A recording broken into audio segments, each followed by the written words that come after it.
Hadapi trauma agar tak terulang. Hari ini Tamara mampir ke kos Sarah sepulang kerja.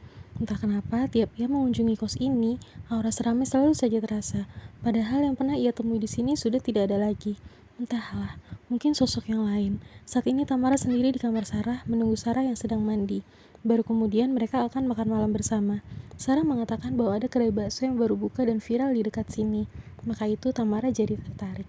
Saat mereka hendak berjalan keluar, Tamara merasakan hawa yang aneh dari kamar yang dulu pernah ia datangi karena ada sosok Aruna. Ia pun berhenti sejenak dan kembali seperti biasa meletakkan tangannya sejenak di pintu kamar itu. Ia mendapatkan penglihatan seorang pria yang berusia sekitar 30 tahun sedang termenung dalam kamar itu. Namun Tamara hanya berpesan, datanglah ke mimpinya jika ada yang ingin disampaikan. Tidak semudah itu. Nampaknya jam terbang sosok ini belum terlalu tinggi. Ia hanya mengikuti Tamara dan Sarah. Literally mengikuti mereka. Berdiam diri memandangi mereka, menikmati makan malamnya. Tamara yang bisa melihatnya jadi agak sungkan karena merasa diawasi. Akhirnya, sampailah Tamara di kosnya. Ia memasuki kamarnya dan mendapati sosok itu juga hampir saja mengikuti masuk ke kamarnya, namun ia cegah. "Kamu laki-laki, tunggu aku di teras, nanti aku ke sana," ucap Tamara lalu meninggalkan sosok itu dan memasuki kamarnya untuk pergi mandi. Setelah usai mandi, Tamara menepati janjinya dan pergi ke teras kosnya. Ia jadi merasa seperti sedang diapeli pacar saja. Namun bagaimana lagi, tentunya ia risih jika sosok yang berwujud laki-laki itu masuk ke kamarnya. "Siapa nama kamu?" tanya Tamara sedingin mungkin. "Kinan," jawab sosok itu. Tamara mengangguk. "Tamara," ucap Tamara balas memperkenalkan dirinya. Ia tidak tega juga melihat wajah memelas pada sosok itu. "Kenapa kamu masih ada di sini?" tanya Tamara. "Kenapa kamu bisa melihatku?" tanya sosok Kinan itu bersamaan dengan Tamara. Tamara hanya mengangkat bahunya, sedang tak ingin banyak bicara, dan ia melihat kehadiran Nyai Ambar dari balik pohon yang ada di kosnya. Ia merasa sedikit lebih lega karena dalam pengawasannya. Bagaimanapun sosok ini adalah laki-laki dan Tamara agak risih. "Aku baru seminggu yang lalu tewas. Kecelakaan," ujar sosok Kinan itu. Tamara menarik nafas panjang. Cerita yang agak klise batinnya, karena sudah menemukan beberapa sosok yang penyebab kematiannya juga adalah kecelakaan. "Apa yang memberatkanmu hingga kau masih ada di sini?" tanya Tamara. Lalu ia teringat lagi jika ia sedang enggan bicara karena hari ini terasa begitu melelahkan dan juga ia sedang dalam masa PMS di mana moodnya sedang tidak begitu baik. "Nyai, bagaimana cara aku melihat ingatan sosok ini tanpa menyentuhnya?"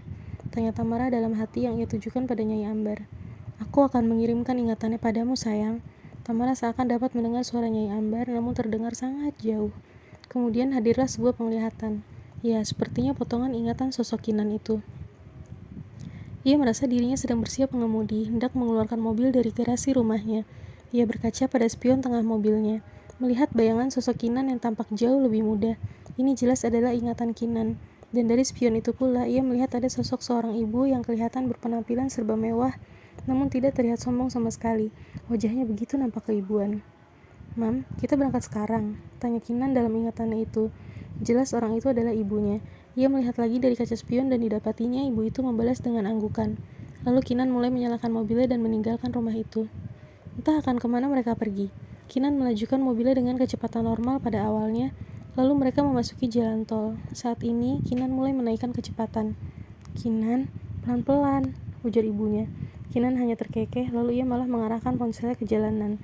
Sebelumnya mengarahkan pada speedometernya seperti menunjukkan besaran kecepatan yang sedang ia gunakan. Kemudian ia kembali mengarahkan kamera ponselnya pada jalanan. Entahlah apa maksudnya. "Kinan, jangan nyetir sambil video," seru ibunya panik. Namun Kinan masih melanjutkan aktivitasnya itu. Dan tiba-tiba ia menabrak pembatas tengah jalan dengan sangat kencang. Ia berusaha membanting setir ke kiri, namun ia malah menghantam pembatas tepi jalan dengan tak kalah keras. Dan naas, ibu Kinan duduk di sebelah kiri. Setelah itu hanya gelap yang terlihat. Ketika sadar, ia terkejut karena ia masih hidup, namun kakinya sepertinya terluka parah. Begitu pula kepalanya, dan ia berada di rumah sakit. Ia melihat ada 2 orang karyawan ayahnya yang menungguinya di ruangan rawat. "Where's my mom?" ucapnya lirih. Salah satu karyawan nampak mendekat padanya dan mengelus pundaknya dengan perlahan, seperti memberi ketenangan. "Ibu tidak bisa diselamatkan, Mas Kinan. Sekarang ibu sudah dibawa pulang oleh bapak untuk diurus pemakamannya," ucap salah satu dari mereka itu. Kinan pun menangis. Ia sangat menyesal karena kecerobohannya menyebabkan ibunya meninggal dunia. Sesekali ia berteriak dan menangis terseduh-seduh, namun tidak ada yang berani memeluknya atau sekedar menenangkannya. "Mami, maafkan Kinan," isaknya. Karena kondisinya yang cukup parah hingga memerlukan operasi pula, maka ia tetap berada di rumah sakit. Nampaknya ia anak tunggal karena tidak terlihat saudaranya datang. Hanya sekali ayahnya datang ketika operasinya baru saja dijalankan. "Dedi, maafin Kinan," isaknya. Ayahnya nampak tabah. Ia memeluk putranya dan menenangkannya. Sebuah sentuhan yang dibutuhkan Kinan beberapa hari ini dalam kesendiriannya. Lalu setelah sekitar seminggu ia dirawat di rumah sakit, ia sudah bisa pulang, namun diharuskan menjalankan terapi agar kakinya bisa difungsikan secara normal lagi. Ayahnya memanggil jasa fisioterapi juga seorang perawat dari rumah sakit ini untuk merawat Kinan di rumah. Namun sejak kepulangannya itu, ia berniat dalam hati bahwa ia tak ingin mengemudi lagi. Kecelakaan sekaligus kepergian ibunya itu menyisakan trauma pada Kinan. 10 tahun telah berlalu semenjak kejadian itu. Di tahun ke-9, Kinan akhirnya mulai memberanikan diri untuk mengemudi lagi dengan terus disemangati kekasihnya. Ya, tentu saja ia sungkan karena selama ini kekasihnya yang selalu mengemudi karena mengerti akan ketakutan terbesar Kinan. Hingga akhirnya Kinan memutuskan untuk bisa mengemudi kembali. Kinan yang saat ini merasa hidupnya telah cukup sempurna. Dengan kesuksesannya sebagai CEO di perusahaan milik ayahnya dan kekasihnya kebetulan adalah sekretarisnya. Cantik dan amat dicintainya. Ayahnya pun telah memberi restu pada hubungan keduanya. Hingga suatu hari kekasihnya nampak berbeda.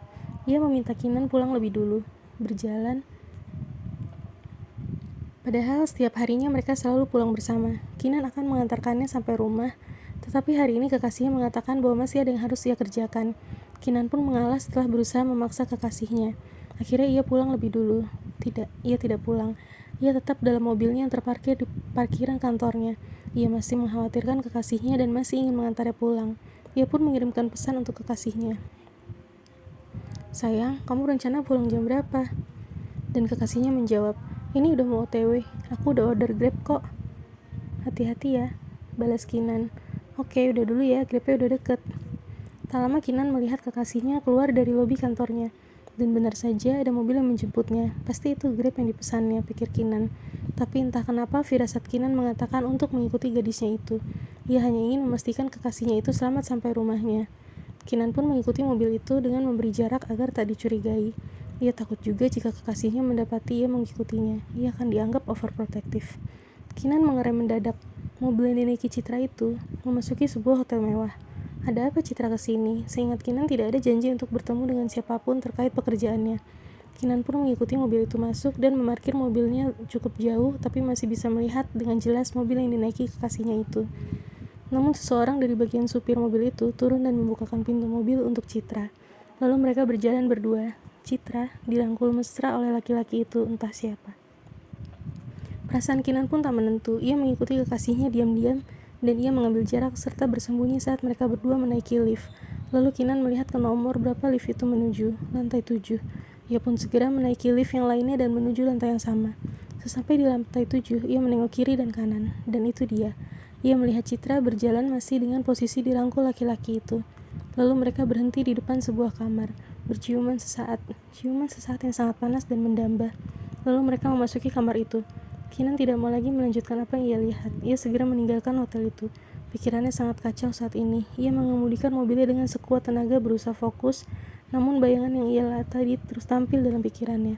Citra, kekasihnya, masuk ke dalam kamar hotel bersama lelaki lain. Lalu semua kembali gelap.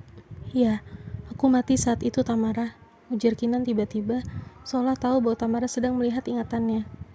"Kau tidak perlu ada di sini jika hanya ketidakrelaanmu pada kekasihmu. Ia tidak pantas kau beratkan.